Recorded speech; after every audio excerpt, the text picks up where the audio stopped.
Hey, I'm Mark.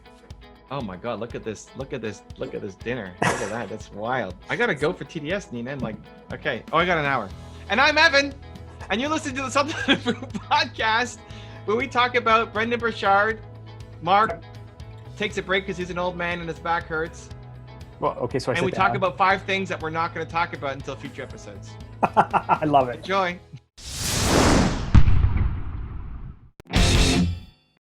Yo, I know you can't see me. Before you say I can't see you, hold on. I can't see you. You say that every time. Listen, why you gotta suck the joy out of my life, Mark? Wow. That actually is kind of my role, though. I mean, wow. We need to get better lighting on you, man. You look like yeah, bad. You look bad. And we also gotta raise the laptop a bit. Like, can you not have the laptop at your eye level so we see the beautiful wall instead of your better? You want me to be like this, but then now I have to like No, I want you to raise up your laptop. No, actually squatting for an hour feels like a great idea. But yeah, my back is actually killing me because the workouts this week have been insane. But you want to sit down or you want to stand up? No, I may actually sit down. Okay, sit down. Is that better? It's way better. I mean, the lighting's still atrocious, but it's way better. The lighting is atrocious. Listen, people need to see Mark Drager. Look at this setup we got going on here. But look at the lighting. Here's the thing. You are a professional podcaster and YouTuber. I love how you started with podcaster because you are too, my guy. I'm actually more of a professional podcaster than you, maybe, but you are exactly. You're literally a professional YouTuber. Listen, Mark, how you do something is how you do everything. Okay. Wow. Raise the standards. I want to see good lighting next time. Okay. So demanding. So demanding, everyone. You're welcome. You know what? When I meet people, I have to say, when I meet people offline who happen to watch our podcast, so at your Thought Leadership Academy, okay, we have some fans who I've actually had one-on-one conversations with on like a Google Hang or whatever. Okay. All of them, outside of public, tell me how ridiculous they think you are and how you treat me, and then as soon as I say amazing, like step out of the woodwork and come and join Team Mark in public, they're like, oh, no, Evan's not that bad actually. And I'm like, what? Right? What? So at your event, just be nice to you, Mark. You think they're being nice? It's unprompted. They come unprompted and tell me how ridiculous they think you are sometimes. It's the best, dude. But they won't come out. They won't come out in public and say it. Listen, for everybody listening, Mark loves it. I do. If I wasn't getting the crap kicked out of me, then how would I know that anyone would care? Exactly. Yeah. All right. So what are we doing today, Mark? What do we got? It's the podcast. Let's catch up. How's it going, man? Good. You went to we had the Thought Leadership Academy last week on the last podcast episode, and then you went to Phoenix or Arizona or something for the weekend. Yep. Yeah, I did 3 days in Phoenix. I was the last person at Brendon Burchard, Dean Graziosi's event. Okay. Me and Eric Thomas. I thought you were going to do a morning keynote. I was supposed to be the morning keynote, but then I became the afternoon the closing keynote. Wow. Which is great. Awesome, huge honor. Eric Thomas opened the show and I closed the show basically. Super appreciative, great event, amazing crowd. I was super anxious and nervous. What did you learn at this event that you haven't experienced or learned at previous events? Something big, something small. What was the thing that you learned last weekend? So Brendon Burchard took me aside afterwards and asked him for feedback. He came after I came off. He was like, "Oh my God, dude!" Like, this guy had so much energy. That was amazing, great job. Like, awesome. Tell me how to get better. And then he took me to the side and he's like, and he gave me feedback on how to make it better. And he said, 1, I need to walk faster. So I do this like slow pace as I'm on stage, like thinking as I go back and forth. Yeah. No, you gotta move with urgency. Okay. He wants me to hit. There's a giant stage. He wants me to hit each corner, both corners 4 times, and look out. Yeah, and so it's like I did, and I was trying to look at the audience, but like walk to the edge of the stage 4 times in the hour each side.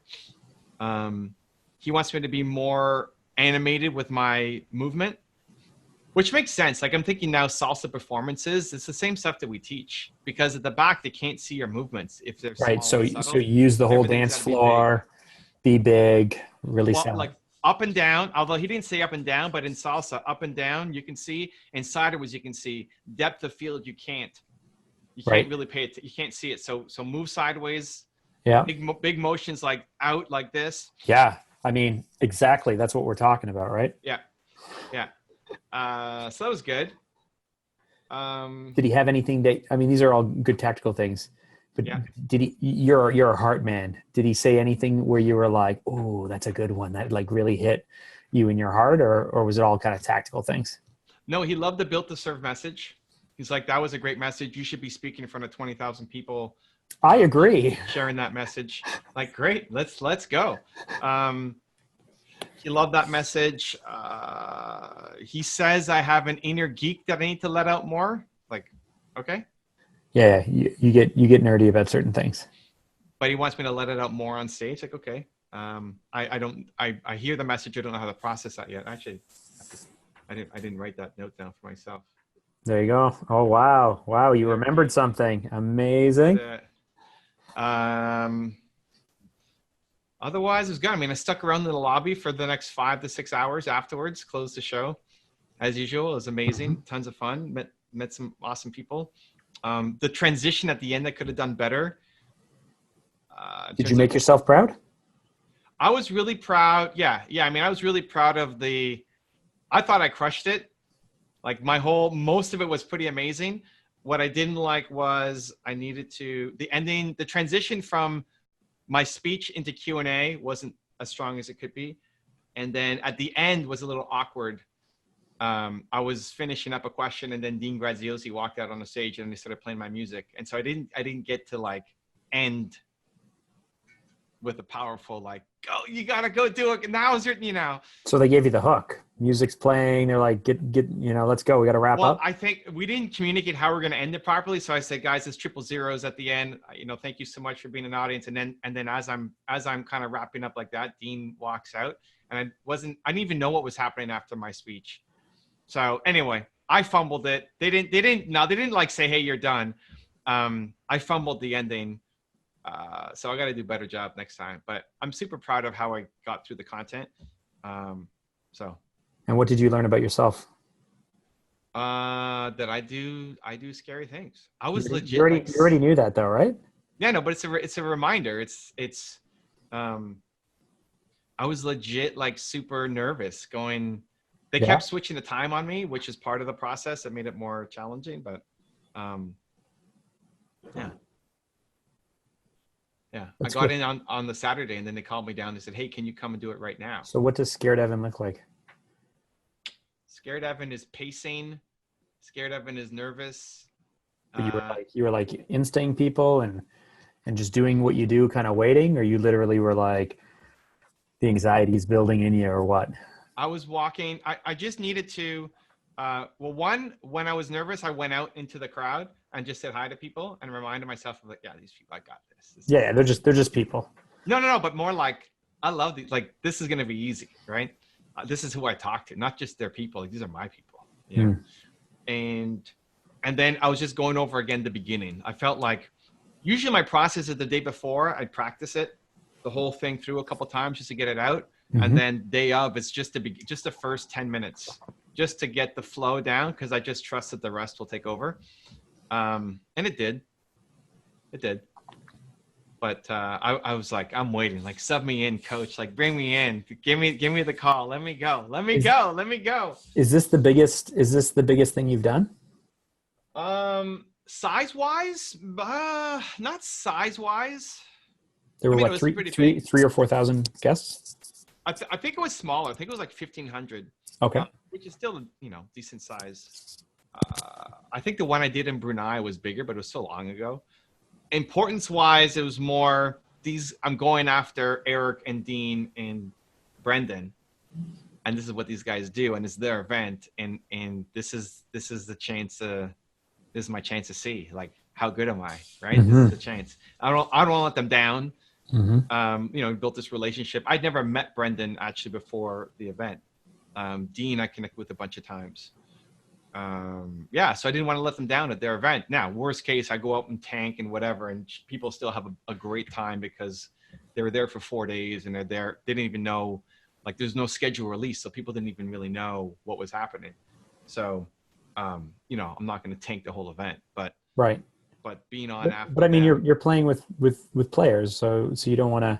I mean, I feel like this is like 10 years in the making kind of thing, right? And so you talked the other day on our live stream podcast episode about always climbing. Mm-hmm. So if this is the next step, and then this is another step after that, you don't want to miss a rung, right? Like you don't want to hit a valley. Yeah. Right.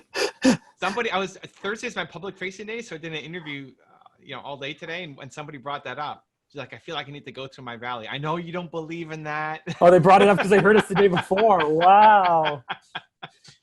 They're like, it's so good. So for all of our YouTube podcast followers, Evan and I release this podcast also as audio only on Apple Podcasts and Stitcher and all of them. But we actually do on Wednesday mornings a 30-minute live stream together that only goes to the audio listeners. So if you want to check that out, you got to check us out on the audio podcast places, and then you'll know what we're talking about with the Valley thing. Wow. And for all of our audio listeners, welcome to the inside. Wow. I hope you love it here. Wow. That's how Mark's going to play it. All right. I held my own. I mean, if it was my event and I was running it, I would have been more comfortable, obviously, but I held my own. It wasn't, no, I don't know that I was like the star of the show. But I definitely held my own in that group. So it's good. There's not like who's above that. I mean, you're basically looking at Tony and Gary. Yeah. I mean, listen, Grant can put together a crowd. I mean, I don't know how much of a hit he's going to hit like after the audio issues at the last 10X, but there are people putting together really big events. I wasn't talking in terms of size of events. There's bigger events in the MLM world and lots of big events. Even the HubSpot event I went to at 20, it was mind-boggling me. There were 25,000 people there. Like, that's insane. Yeah, tons of big events for sure. What I was talking about was quality of speakers. If you're talking about Brendon Burchard, he's definitely up there. Tom Billy is pretty good. You're in thin air, right? Okay. Like that's the only point. I'm not trying to compare like who's better than who or whatever. When you're there and you're like, I got this, throw me in, coach. Does any part of you feel like, not that you're punching above your weight because you have the skill, but when you're meeting with Brendon and you're meeting with Dean and all these people, do you feel like a peer? Do you feel a little superior kind of inside because you're like, I'm so good at this? Or do you feel a little bit of imposter syndrome? Because I know how I would feel, but how do you feel at this point in your career and growth?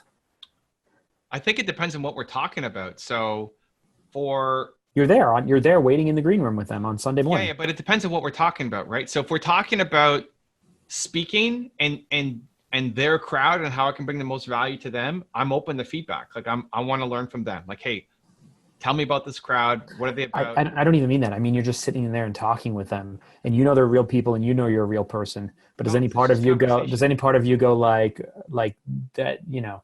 That it's just a gift or a dream that you're even sitting in the room with them, or you're just like, yeah, they're average dudes or whatever. No. I mean, but I don't do that really with anybody. I'm not I don't. So who would you fanboy over? I don't know. Your League of Legends head player or something? Manko? I already met him in New York. No. Nobody. I don't know. Obama? No. No?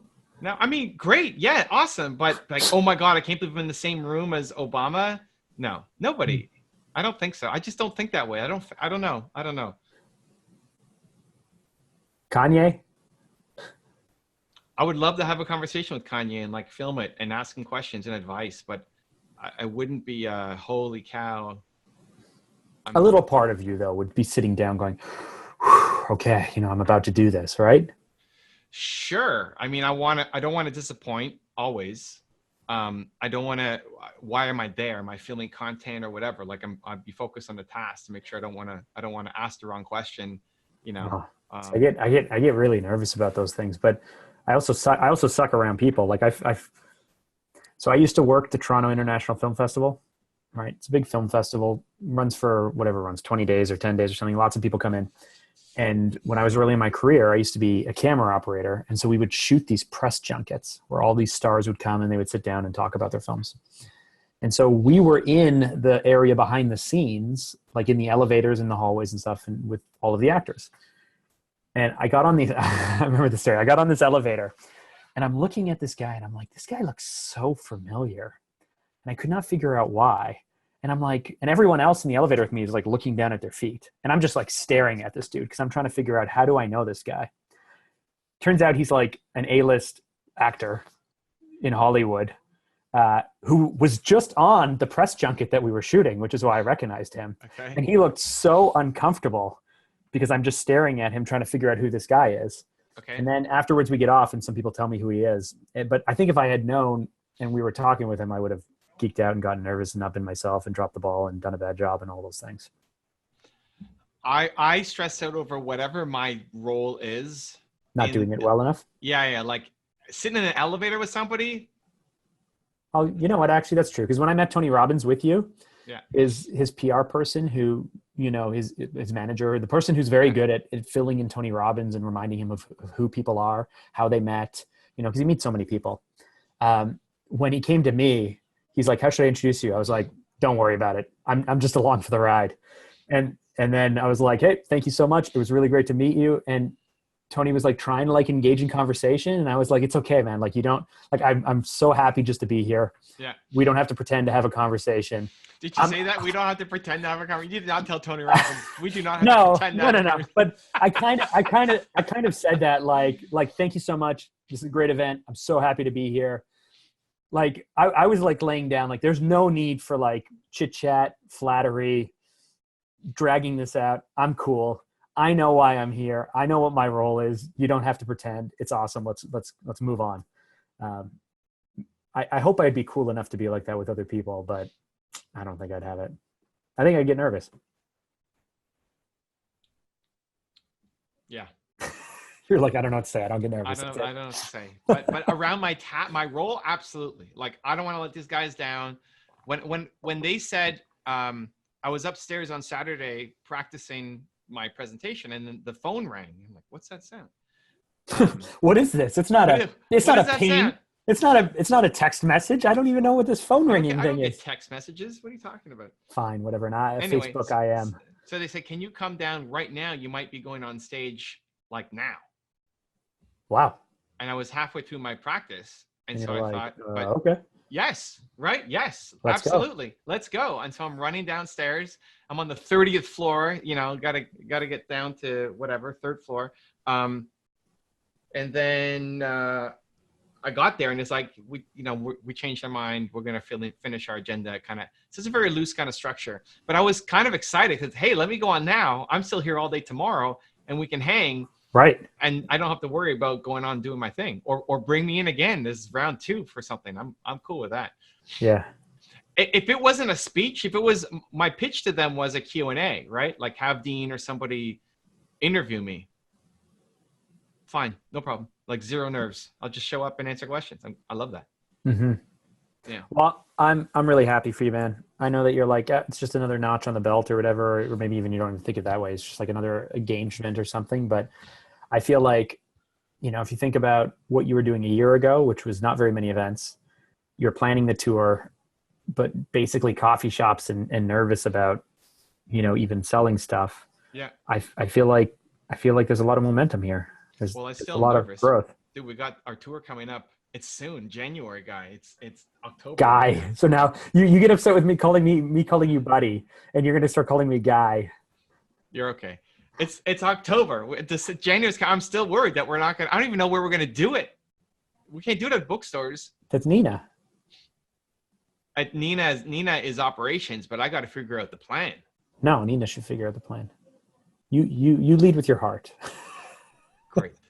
I'm just trying to give you Evan style advice. No, that's terrible advice. I'm like, what do I do? And you're like, no. Don't put that. I give you great advice. I give you exactly. That's such garbage. You go, Louis will figure it out. That's not you. That's Louis. Yes. So I'm going to tell you. This is Nina. No, that's not true. When I tell you that's Louis' job, it actually is Louis' job. And Nina can figure this out for you. No, trust her. Strategy is not her thing. No. That's the wrong. Once I say, okay, we need to do it at XYZ, like we need to do it at hotel venues. Yes. I'm just going to take over. Okay. So what are your options? You can do them at incubators. You can do them at bookstores. You can do them at hotel venues or theaters. Okay. We can't do it at bookstores because we don't have a book yet. Great. So, I mean, so you're going on the tour without a book? Yeah. I thought the whole reason you're getting published is because they're like, great, there's a tour attached to it. Yeah. Well, why the delay? The book's not going to be out until like March. What? Yeah. So push back your tour to March. No. Can you do it at bookstores with pre-sales? But it's probably no. They're just too old school to well, they also don't. They're not going to get the book. Like, if they can't. A bookstore can't pre-order. It's going to the publisher or Amazon or something, right? So they won't get the benefit of the sale. So. Okay. No, so it's still driving people into the bookstore. Did you like, out of all the places you did it last year, did you prefer hotels? Did you prefer the private venues that were like that car place you went to? Do you prefer doing in your hospital bedside table? Like what's the place that you enjoyed the most rolling in and out of from an atmosphere point of view, logistics? I think the best bet is to try to partner with like a WeWork or something. Not WeWork. No, WeWork needs better branding right now. Yeah. If they're not bankrupt by then, of course, yes. Well, they'll be okay. You think so? They've had a tough 6 weeks. They are a PR disaster, and they need me rolling in to 20 different locations over 90 days and live streaming the whole thing. Right? Cool. That's really what they need. So my agent is looking at connections there, or Regis, or whatever. That just makes it a lot simpler. Yes. Cool. But otherwise, I don't know. So you got to figure it out already. Your agent is on it. They're developing the location. You know the strategy is rented stuff. Nina can do the operations. Done. Yeah. I mean, it's not like keep me up at night, but we still have to figure out which one we're going to go to, and then we still have to sell tickets to it. Mm-hmm. As we know, we know that marketing and sales that far in advance is a challenge. You need a sense of urgency. Well, the urgency is like you get to come and see me speak, and then you get the book when it comes. I'm just saying, sorry, that the majority of the sales came in like 4, 5, 6 days before the event. And then like even the day before, the day of at each event is when the sales would really ramp up for tickets. Okay. Well, hopefully we have some learnings so that 2020, we can apply it and crush it. 2020. Let's go.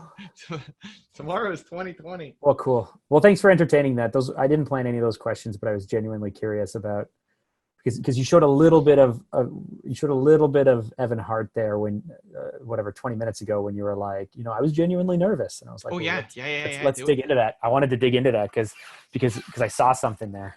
There was this one little, I remember one really where I legit for like, I don't know, 4 minutes, like super dead of myself, where I was backstage. Really? Pacing, and then I psyched myself out of like, what if I don't even remember what the beginning is anymore. Oh my God, if I don't remember the beginning, the whole thing is going to tank. And then I caught it like, what am I doing? You caught it. I'm going to crush this thing. Yeah. And then I'm sitting backstage. Like I took a little, I don't know if you saw the video where I showed what was happening backstage, but everybody has their own thing. Like Brendon's like tapping his arms and his legs and like warming himself up or whatever. So I'm standing, Dean likes to be on like the ground and like jumps to the first step and then comes on in. So I'm sitting backstage and I'm ready, and the MC it's just he has a long intro, like, and it just he's trying to hype it up, like, are you ready? But let me tell you more about this guy, and then like, come on, just let me get out. Do you feel like the people in the crowd knew you? I had a good chunk of people who definitely knew me. Yeah. Yeah. I mean, we didn't do a poll of. If it felt like they knew you, or you could actually see that they knew you off their faces and eyes and everything. I mean, I don't know. It's hard to tell. They were so hyped up anyway from the MC getting them all spazzy and ready to go. I like it. But I also I over-index to that crowd, right? Those are my people. I like watching the personal growth. Like if you're into personal growth, you're there. Love those guys. You've seen my videos. Like I asked him at the start, who has seen a video of myself or Brendon or Dean on YouTube, and 99% of the crowd stay. Did you say no take down Dean, and then no take down Brendon, Yeah, and then it stopped with me, and you're like, there's 35 people. I lumped them all together, but at the same time, like I mean, on YouTube, it's not a fair comparison, right? Yeah. So I thought of you this morning because Sunday I ran that race that was really hard, but I've been training for it and practicing for it, and it was like a big challenge for me. And then Monday I took off, and then Tuesday I went to the gym, Wednesday I went to the gym, this morning I went to the gym, and I'm just like beat. I've been sleeping well, but this morning I'm there, and it's just such a challenging workout. You're sitting down today. You're sitting down. I know, because my back hurts so much from all the weight training and stuff. Anyway, and I'm halfway through, and it's just not a particularly fun workout. It's not fun. It's tiring. It's repetitive.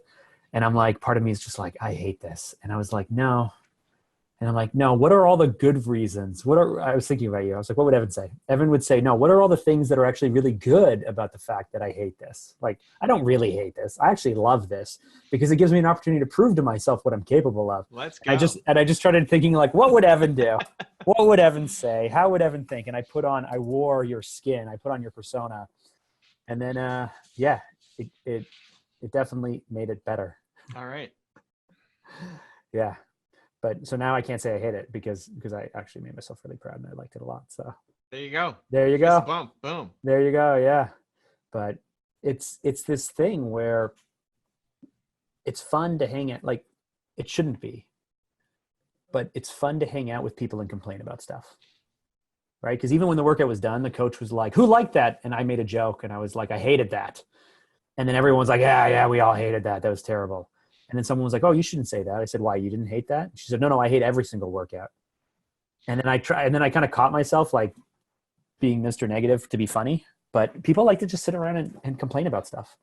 Like everyone likes to sit around and complain about stuff and how bad things are and how much they don't like it and how nothing's good and nothing goes well. And it all just gives them a sense of shared purpose or something with how terrible things are.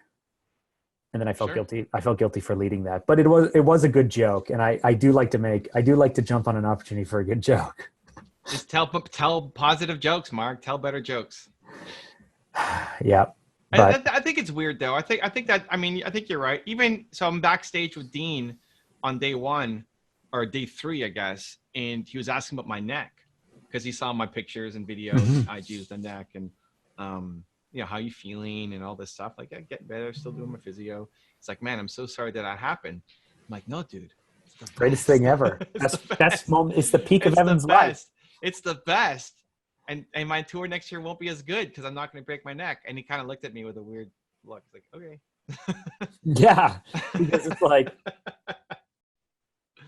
weird. But that's the kind of like, we sat backstage and chatted, and Dean's awesome. And I had a good conversation with him, good conversation with his wife, a bunch of other people who are obviously players, but I didn't know who they were. This is one guy, super wealthy entrepreneur, starting a YouTube channel, keynote speaker, who was a good friend of Brendon's. And I said, well, do you have a YouTube channel? He's like, yeah, I'm trying to grow my channel. I said, the fact that I don't know who you are means that nobody knows who you are. Wow. Right? It's like, this is a problem because it's my job to know people like you, right? Like I'm actively hunting and looking for people like you. And I'm not going to say his name. Fresh faces, new people, new voices, new perspectives. We're always looking. And the fact that you've never come across my radar means that you're not doing a good enough job on YouTube. And I'm happy to help and give you feedback. I actually have heard of this new guy. Amazing. Mark Drager. You should check it out. He's getting there. My life goal is to be good enough to get a top 10. He's getting there. Still. Not yet. No. Nowhere close. Got a long ways to go. Give me 2 years. My goal is to be good enough to get a top 10. Anyway, so it's awesome how everybody's super chill backstage. You're just sitting around the table eating lunch, and you go up and say hi, and they welcome you. And yeah. Now I already arrived on day 3, so they've been doing this for 2 days. 2.5 days already by the time I got there. So they were tired of talking to each other. No, they were good, but they have their show like before they go on stage, they've got their 5 minutes before where they're like, okay, they're not talking to anybody and they're in their own little world. Great, getting ready. And then before and after that, everybody's just chilling, hanging out backstage. Yeah. You like being on stage, right? Or is it just a means to an end because it spreads the message so more people know you so you can change more lives? I like being on stage. I still would rather do a Q&A format than speak. I'm still questioning whether it's the right thing to do for the amount of preparation. Speak, you mean? Yeah, speaking versus just do Q&A. Like have like if I sat down with Dean and we started talking about stuff and then we took questions from the audience. It's more work and risk on the producer, the conference producer's part. Because here's the thing, you may be great at Q&A. Gary might be great at Q&A. People might be, but most people suck at Q&A. Yeah, it doesn't lead to interesting things. So that's why it leads to the best things. What are you talking about? For people who are amazing at it, like you. But most Q&A leads to really poor like show presence, which is why like maybe you just need a Q&A reel. Maybe you just need a reel of you doing Q&A all the time and being like, and then have Steve, your agent, be like, he only does Q&A and he's the best at it. Here's a reel. Yes. It's what I'm heavily thinking about. And I pitched in the last 3 things and the first 2 said yes. And the Brendon event said no. And so I'm not going to force it, especially, going on a stage like that. But in my head, I think it would get the same result with just way more efficiency. I think it's more interesting. I think it's more valuable for the audience because the whole thing is based off of what they need and what they want to hear. Where if I get up and give a speech for 40 minutes, I'm guessing because I've heard the same questions over and over and over again, but I'd still much rather, like the best part was when I took a woman and brought her on stage and we did her first video, right? Mm-hmm. And then Brendon backstage is like, that was so great that you brought that woman on stage. She's like, that's all I do. That's my favorite part. But the speech is the setup to allow that stuff to happen. I'd much rather just interact with people. Mm-hmm. So yes, but now I'm just wondering how much, I'm still going to push it. This is so weird. I'm like getting like, I can feel anxiety building in me because I'm picturing myself in your situation on stage. Because you're talking about getting ready and getting nervous and being on stage, and like I'm imagining myself in your situation, and I'm literally getting anxiety right now sitting here. Of speaking or FAQs, doing the Q&A? FAQ, yeah. Oh, really? Oh my God, I would have zero nerves. Be like, come on, that's great, let's go. That's the best. It's the best. Yeah, I love it. I love the Q&A. I would have. Here's the thing, like, be zero nerves. Right. I think it's actually a better result for the audience. Yep.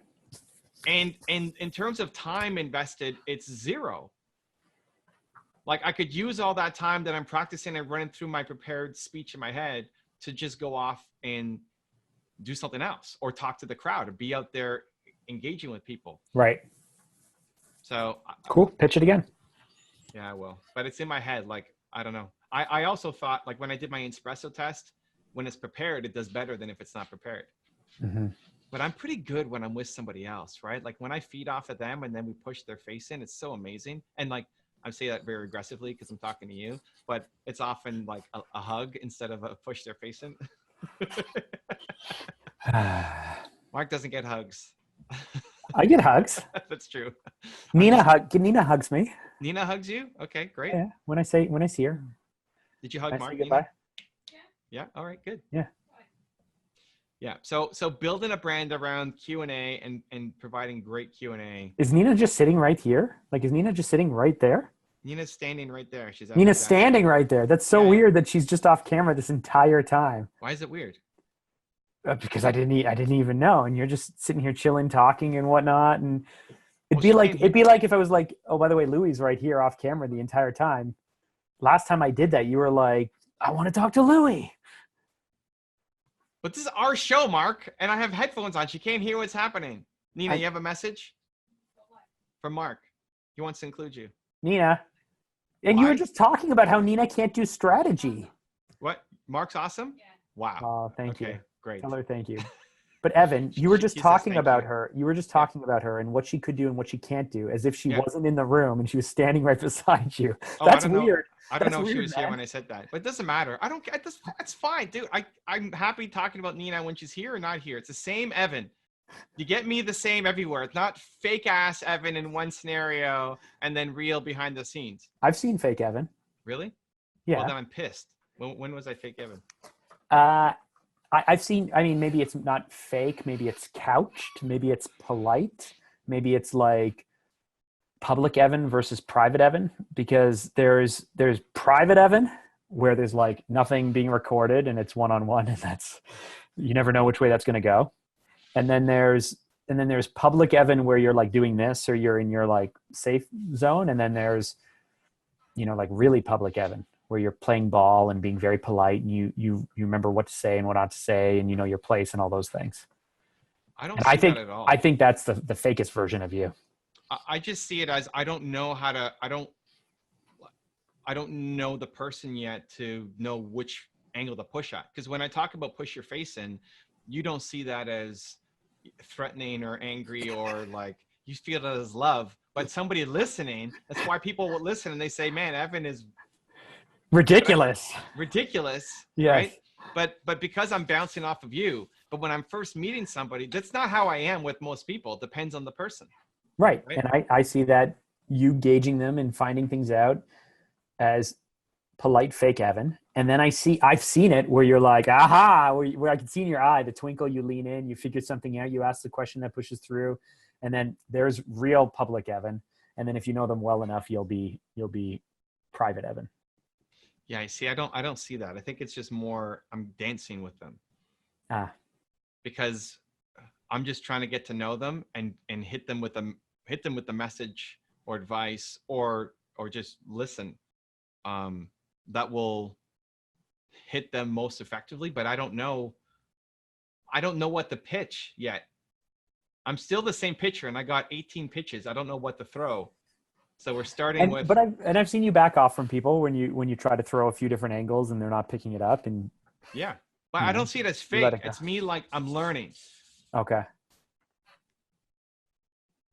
So what can our audience learn from this whole experience you just had? I mean, I've asked all these questions. I want to speak.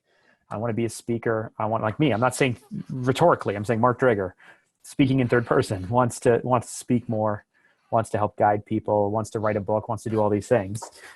If other people want to do this as well, or they already do it, I mean, you're probably on bigger stages than most of our listeners. You're so far ahead.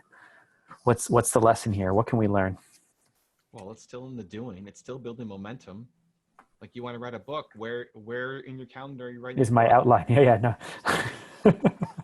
Yep. It's not happening. Like tomorrow, I want to work on my website. I was going to ask you actually, because last time we spoke, your friend was gonna go ahead and wireframe those key pages for you. I mean, I said I think you could. I need to. I totally forgot what the heck we're even doing. So I got to look back at what you wrote and then see if I can even understand it, because you just drew a bunch of stuff on. I liked it as visual. And then I gave you an email. Okay, so I got to look over it. Or I texted you from Boston what to do next from Boston. I got to look over it because in my head, it's like Mark's going to take care of this. He's going to tell me what to do, and then I'll do it. But now I got to run the process. So I gotta see if I can understand it. Anyway, tomorrow I'm going to do it. You want to write a book? Where are you writing the book? You want to speak? Like why I can do Q&A and I love it so much is because it's every day. I do it every day. Every morning I have a show where I don't know what I'm going to get asked, and we go. Yeah. Every Thursday I go to TDS and I host a free workshop. Yeah. And tonight people are going to ask me questions. Right? Well, listen, man, that's why I wanted to do the live podcast Q&A stuff with you, because one, I want to get better at it. It's a great vehicle. I like spending time with you and chatting with you. And I want to be able to answer questions on demand without that 20 seconds of thinking about it. But that's why when you said even yesterday, hey, Evan, why don't you take that question first? Like, nope. I know. You said no. I know. Nope. You go first, Mark. I know. I get this practice every day. You need to practice. Yeah. Yeah. Plus, I feel like I'm getting a little bit better though. So yeah, but that's how it is for everybody, right? I got this IG message yesterday from someone who came to your May workshop. where's the wording? I don't even know where my phone is. I thought it was I thought it was delightful and funny and humbling all at the same time. So Presley's mom too. She came out in May, if you remember, to your workshop. Anyway, she literally sent me this note that said, "Hey, I wish I had known how smart you were at Evan's event. I would have asked you more questions." There you go. And so part of me is like, "Oh, that's so nice." The other part's like, "Wait, what did you think of me in May at the event? How dumb did I come across?" Well, listen, I have my hardcore fans, and within that group, Mark Draver is like Draver. I called you Draver. Wow. Yeah. Mark Draver is carving out his own little piece of Believe Nation hardcore. Mark has his own fans now. I know. I started advertising my YouTube channel against your YouTube channel. Oh, really? just the one that this podcast appears on. But yes. Yeah. You can do it against videos. You should do it against videos, not against a channel. Okay. Do it against your video. It's a smaller audience, but it's super targeted. Yeah. And we should do it. If you're going to do a bridge audience strategy like that, we should do a video together on your channel. And that's the video that you advertise.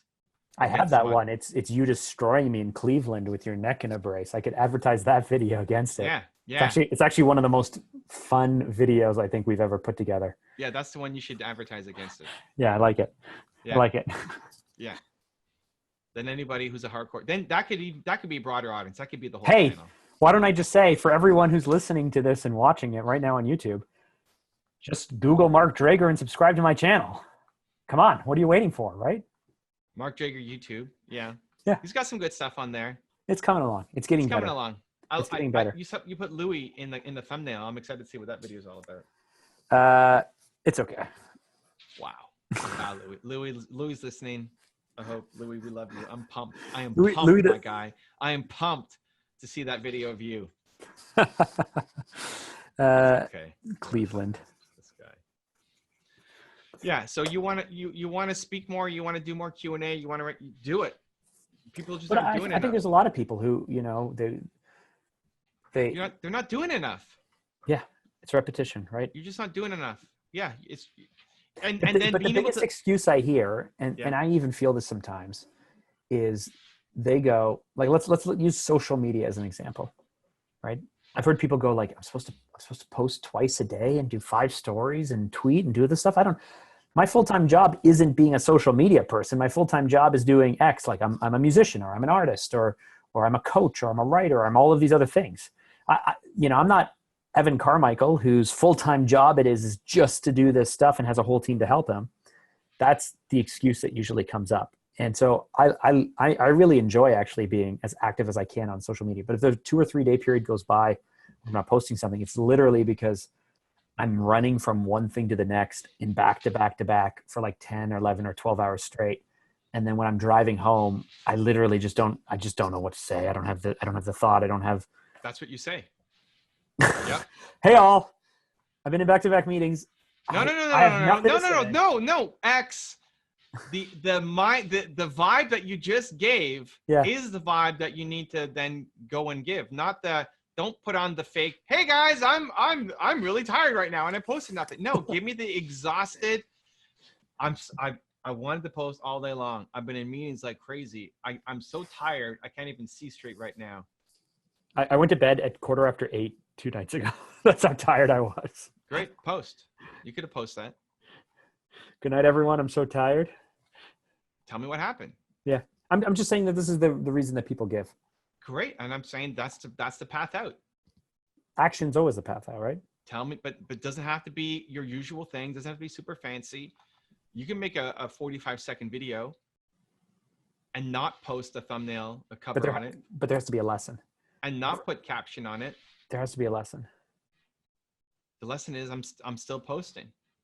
I'm not going to give into my excuse. The voice in my head that's telling me I don't need to do this. I can't do this. I don't have energy to do this. Hold on. Here it is. Let me record this right now. It's garbage. Let me put this on my IG story. Put yourself on your IG story. I did the other day, and I actually got a tremendous response. I was driving into work, And I had this thought and I was like, okay. And so when I finished driving into work, I got out of my truck, I recorded this thing. Great response. I need to do it more. That's the process. I need to do it more. Yeah. It's the same as the good morning challenge, the just woke up challenge. I'm still doing those. It's great. I thought it was just a one-day thing. So I did it once and crushed it. Did an amazing job. I think really I was the best. I was so sleepy. You might have been the best. I couldn't even open my eyes with the lights on in the room. Yep. Or I got one eye. I think I got one eye open. Yep. But someone told me, someone IG'd me to say, are you doing the push-up challenge? I was like, I don't even know what you're talking about. You're doing a Flex the X 100 push-up per day challenge. Yep. So what do you do? 10 sets of 10, 5 sets of 20? Do you do? I go for as long as I can on each set, basically. So today what can you do right now? I did 45 on the first one. You do 45 push-ups on a single set before you take a break? Yep. That's a lot of push-ups. And then my arms are tired. Then I take 30 breaths, and then I did 25 on the next one, and then I did like 10. I'll typically do 30 before I'm like not like physically giving up, like mentally, like I've had enough. Like more than had enough. Well, but if you because if I set 10 push-ups, I will do 10, and then on the 10th I'm like, if I say 20, on the 20th I'm like, if I say 30, on the last one it's the same thing. It's whatever I set as a goal is what I can do. Awesome. So 45 tomorrow. Wow, that's a lot of push-ups. Yeah, but the first one I did 30. Like when I first did this 5 days ago, I did 30. I thought you're supposed to do 100 per day. I do, but I take a break. Like it's 30. I did 45, then 30 breaths, and then 25, and then 30 breaths, and then 12, 30 breaths, 10. Okay. Right? Until my arms are tired, then I take 30 breaths and go again, right? Yeah. Until I get 100. Wow. That's still something though. And then the last one, the 100 has to be like to the floor, like my chest. I'm like licking the floor on the last one, just because. You're not typically doing that, or as they go on, your form kind of diminishes. It probably diminishes as I go, but like I want my whole body on the floor, and my arms are shot. I want to quit. Like let's go. Tomorrow morning, I might just lick the floor. I think I'm gonna. It's so good. Videotape yourself do it, and then make it stop motion. I'm gonna think of Mark. Like speed it up so that way we can see you like, right. And then you're like, we're pacing around. I'm gonna think of Mark Drager and lick the floor. Yeah. I don't pace around. I sit and breathe, and then I push up. What are you pacing around for? In between? Well, I usually do is a cat pose. Like when I'm doing push-ups, I usually then move into like, I think it's called a cat pose is the yoga thing where you're like arms are forward and you're like really leaned over to stretch out your back. Okay. That's typically my go-to thing between push-ups, but you can't breathe enough in that pose though. I do that just before I do the push-up. You can't get enough air in your lungs. I don't. The only time I worry about breathing is when I'm on a treadmill. Well, that's wrong. There's a lot of, how many more areas of my life do you want to fix? Listen, this is an easy one. Tomorrow, take 30 giant breaths and then do push-ups, and you'll tomorrow I'm going to do whatever the gym tells me to do. So great. Well, tonight, go home, take 30 giant breaths. Right now. Come on, Mark. Immediate action. You want push-ups right now? 30 push-ups. I don't want to do 30 push-ups right now. I'm tired. 40. No, 45. But I'll do them though if you need me to. But this makes for a really bad audio podcast. And I already did the suit challenge. I already ran out and got the suit. That cut together really well. I don't know if you went back and watched all the videos of me behind the scenes. Probably not. I saw some of it. I liked it. But it cut together well. But we need to get you taking the picture, putting it on the wall. Yeah, that will come. That will come. I gained 3 pounds last week at your event during the week. Why? I wasn't fasting quite as much. I ate a lot of cheese. That was like my go-to lunch was like coffee and cheese. I ate, and then typically I'll weigh myself in on like a Saturday or Sunday afternoon at the end of a long fast. And I'm typically working outside and doing stuff. So like water weight's gone and you're getting the best weight. I didn't do that. So yeah. So we'll see what happens this weekend, but so the lesson is you want to be a coach, you want to be a speaker, you want to be a writer. What is your schedule doing? How does your schedule map to your ambitions? Yeah. Is it happening? Your schedule is your mood board. Vision board. Somebody asked you about that too. Your vision board. I bugged Jeremy about that last time I saw him. Somebody asked me on an interview today. Tell me about your schedule or your calendar. Should be your calendar is your vision board. So if someone said that, have you said that on a lot of places, or is this literally coming from our last podcast episode in the closet where we mentioned it? Yeah. Oh, was it? No. That started from, oh, it could either be there or the live stream. The live stream with Jeremy. And I've talked about it. Like, he saw it from my IG stories. Because when I was in the stairwell, he's like, you were in the stairs or something. And you said your calendar is your vision board. Because otherwise I'd be really impressed how deep diving they're going to try and figure this stuff out. Some people do, though. Some people go hardcore deep dive. Yeah. Yeah. But this guy came from my stories. Yeah. Your calendar is your vision board. I believe that. But here's the thing. My calendar's a mess. It's still a mess. My commitment to start things on time and end things on time are getting better, but I still push stuff for immediacy. The willingness to then dive in on things that you don't understand and stay there. Like when we did our conversation on live on my chat on the Instagram, taking Q&A. Yep. For all those YouTube people, go over to podcast place like Apple Podcast, Stitcher, Google Play. We disagreed on peaks and valleys. I actually might cut that clip and put it to my YouTube channel because it was so good. But we disagreed on peaks and valleys, and we moved past it. It's like, I don't know. I'm not understanding how you feel this way, but we moved past it. You understand how I feel. You just don't agree. Yeah, no. Hold on. Dude, Jesus Christ. At the start, I didn't understand. I was confused. I didn't understand. And then people kept commenting on it in the comments. It's like, okay, let's revisit this because we need to get some resolution here. And then we got to something new that I hadn't thought of before, right? Yeah, because I'm champion of the people. Me and the people have valleys. You are Mr. Roboto.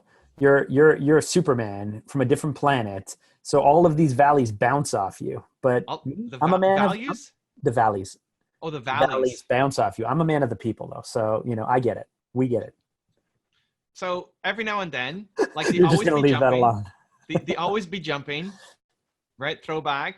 Mm-hmm. These things come up in conversation. And when you don't know, like I didn't know the answer. I didn't understand what you were talking about.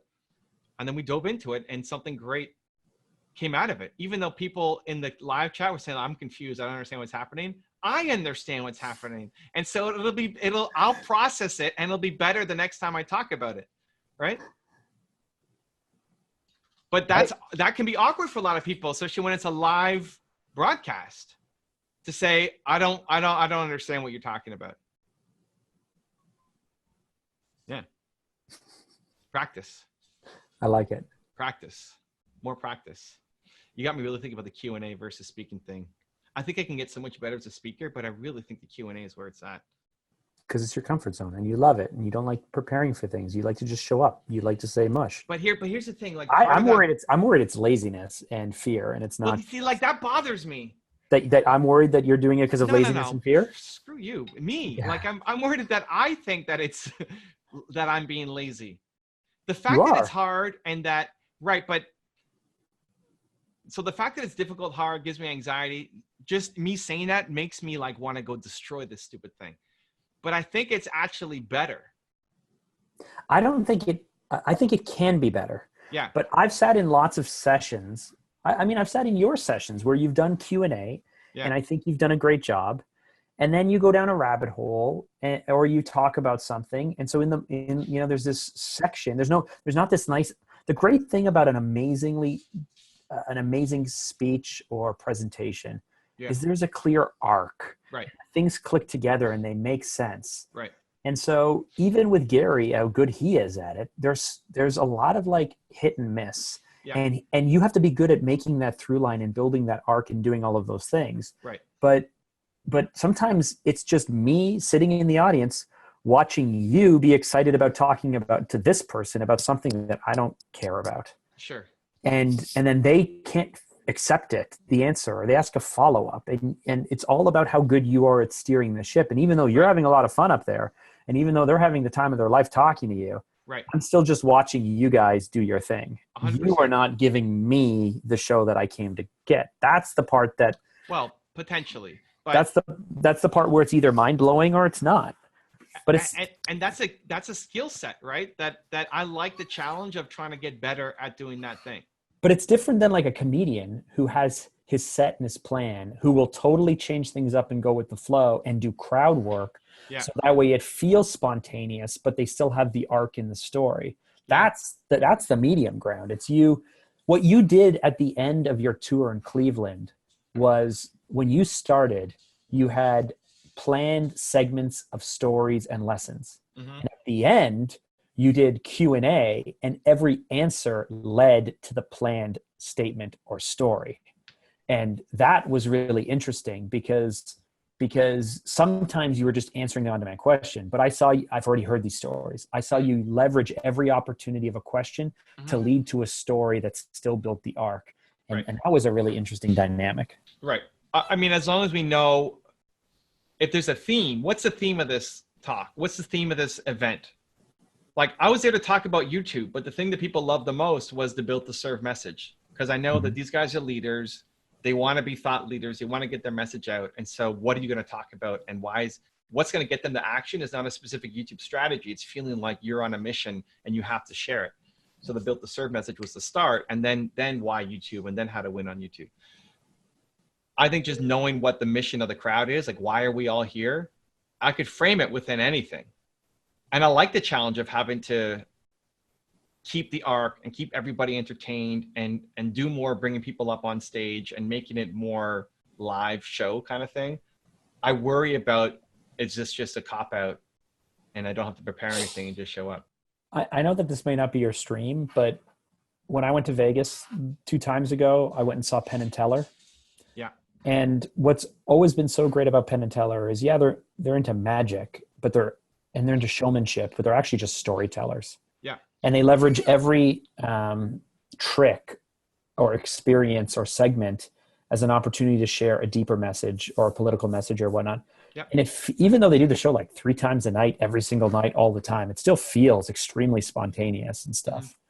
I think trying to hit those levels would be able to give you the balance of spontaneity and lack of preparedness, calling people up and having the experiences. But I just worry that I know you and I think you get excited about things and you're willing to break a norm to do the thing that you feel is the most efficient, exciting, best thing possible. But you're ignoring all these other things, that skill sets or whatever, just because it just doesn't make sense to you to do. Like right now, it doesn't make sense to you to become the best, have the best 30, the best 60, the best 90, the best 2-hour keynote, prepare it, build it, do it time and time again. Right. So it makes more sense to you to just wing it. But I don't see it as winging it. I do. No. It's not winging it. It's bouncing with people. Like, I think what I'm actually great at is the bouncing. It's the back and forth. And so if I'm just speaking on my own, like the reason why I reached out to you about making this podcast is the electric energy that we create in the bouncing back and forth. Dude, I bring out a side of you that not even your wife can bring out. That's what I'm saying. So, but I'm that's what I'm actually really great at. More than talking to a crowd is talking to a camera with more stakes. And there is some interaction, see what they clap up and all that. But I think I'm better when I can get some feedback. I love reading people and then working with them. So being able to do that. So make that your pitch. Yeah. No, I make that your pitch. Yes. Yeah. And I'd rather work on those skills because that's hard. I agree with you. To make it so that you're not answering just one question, but it's an arc and everybody values from that answer is the game. That's what I'm practicing every day on Instagram. And I mean, what Gary does, because I do listen to a lot of his Q&A, what he's very good at is he will literally interrupt the person halfway through their follow-up statement or question and say, hold on, let me give value to the entire audience. And then he just talks. Sometimes he answers a question, but he literally uses that as the excuse to kick off the thing that he's thinking about to answer the question, but he makes sure that it's for the broader audience at all points. Yes. What I want to do more of is playing with the person. Right. And getting them to do something. Right. So like, okay, let's do something right now. And that's why I thought of, Penn and Teller, because they bring up audience members and they do those things. And it's just this, there are other crafts that you could pull from, whether it's comedy or shows or whatever it is that do that and do it well. We need to brand it something. I think it's a unique thing. Yes, it's a risk for the organizer, but it's not just another speaker coming in. Brand it as a interactive experience. I was just thinking those words, but I thought you would think they're too corporate and geeky. Well, it is, but I'm supposed to let my inner geek out, right? Brendon Burchard told me that. Yes. Giving them an experience. So what do we call this episode? Because I actually wrote 1, 2, 3, 4, 5. I actually wrote 5 possible things that I wanted to talk to you today about, and we didn't talk about a single one of them. So I'll save these for next week. But but what's the lesson here? Give me the 5. What were they? I can't give them to you because you want to be surprised. I'll still be surprised. I'm not going to remember. Okay. I wanted to talk about how to handle haters and face haters within social media, because you have a really positive environment, and I've been very lucky. But I've heard some stories from some of our listeners even where I was like, wow, that's terrible. I don't know how you have the courage to go on. I wanted to talk about building a team. So finding the right people, which you seem to be very good at, sharing your vision time and time again. I get tired of repeating myself. I feel like people don't want to listen, but I've heard from my team that's like, no, Mark, you need to tell us every week what the vision is. Thinking about finance and money, I know that holds people back. And then I have this quote here. Now what? Now what? Right? We talked about this the other day. You hit a goal. Now what? You feel like you've had a micro win. Now what? Anyway, those are all topics that I thought we might hit on. All right. Subscribe to the podcast for future episodes. If you're interested in those topics, we should do a poll. We should do a poll from the audience as to what we should talk about next. But what do we call this? What do we call this? What Evan learned? Dude, the last one you called Evan is locked in a closet or something. Yeah, you like that? No, but whatever. We called it the same thing. Yeah, it's locked. We're locked in a closet at Evan's Thought Leadership event. That's what I called it. Something like that. Yeah. Locked in a closet. Yes. Whatever, Mark. Call it the Mark Sits Down episode. No, I think it's gonna be life lessons from Brendon Burchard. Great. What Evan learned when Brendon Burchard pulled him aside. He was very generous with his time. I love his enthusiasm. That's a catchy name, right? Great. I like it. Okay. Thank you all. If you want to see the last episode of my podcast with Mark, it's fire. The link is right there next to me. I think you'll enjoy it. Continue to believe, and I'll see you there. Hey, I'm Mark. Wait, I did it wrong. Yeah. And I'm Evan. I did both parts. And on this episode, we talk about thought leadership, repeating yourself, and gonorrhea.